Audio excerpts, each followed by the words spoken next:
I cannot imagine growing up not being able to see clearly. And it's like it's just something that you grow up with.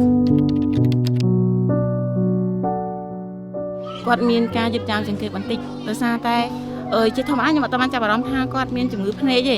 ប៉ុន្តែពេលចឹងឃើញគាត់អានទៅគាត់អានកឹបចឹងដល់ពេលសួរនាំគាត់ទៅគាត់និយាយថាគាត់ដឹងសវាងកូនដែលយើងត្រូវការសិក្សាយើងពឹងផ្អែកទៅលើកែវភ្នែកទាំងស្រុងបើសិនជាយើងអត់មានកែវភ្នែកយើងពិបាកទាំងកូនទាំងដាយើងយ៉ាងណាគាត់ថាពិបាកបណ្ដោយតែកូនពិបាកយើងក៏ពិបាក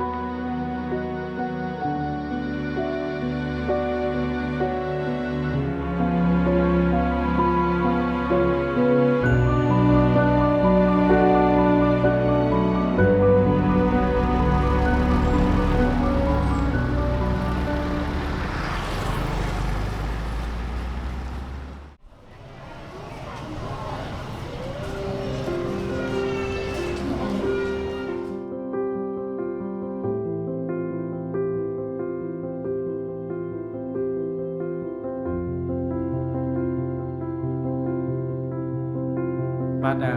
ហើយណាំនេះគឺគាត់មានបាយភ្នែកសងខាង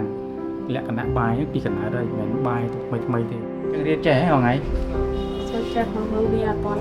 មិនចឹងគាត់មានបានអញ្ចឹងណាមេងនៅក្នុងវ័យលូតលាស់គាត់ត្រូវការសិក្សាការរៀនសូត្រមានន័យថាគុណភាពជីវិតគាត់ត្រូវការមើលឃើញច្បាស់រៀនសូត្រមើលមជ្ឈដ្ឋានជុំវិញគ្រប់សកម្មភាពគឺមានគុណភាពល្អអញ្ចឹងធ្វើឲ្យជីវិតរបស់គាត់នឹងប្រសើរឡើងខ្ញុំចង់ទៅរៀនអក្សរ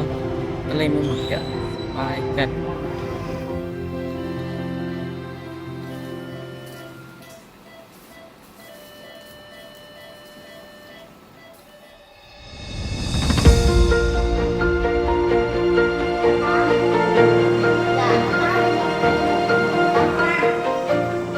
គាត់មកវិញគាត់អាចមើលឃើញច្បាស់សរសេរបានលឿនចាហើយអានក៏បានលឿនបាត់បារម្ភមើលលោកគ្រូឈប់ភ័យឈប់បារម្ភមើលបានកូនមើលឃើញដូចគេដូចឯងវិញក៏អលោកគ្រូមក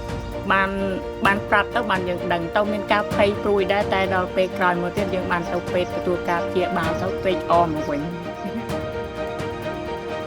ខ្ញុំធ្វើខ្លាំងដែលមានអង្គការមកជួយខ្ញុំទៅពេទ្យនៅសៀមរាបមកជួយវះកាត់ខ្ញុំសប្បាយចិត្តនឹងត្រេកអរដែលបានមើលឃើញឡើងវិញហើយនៅពេលដែលខ្ញុំទៅរៀនខ្ញុំអាចអានអក្សរនិងមើលមេរៀនគ្រូបញ្យល់ហើយនឹងបានរៀនបានល្អជាងមុននឹងមកដល់ផ្ទះខ្ញុំអាចជួយធ្វើកិច្ចការផ្ទះរបស់ពុកម្ដាយបាន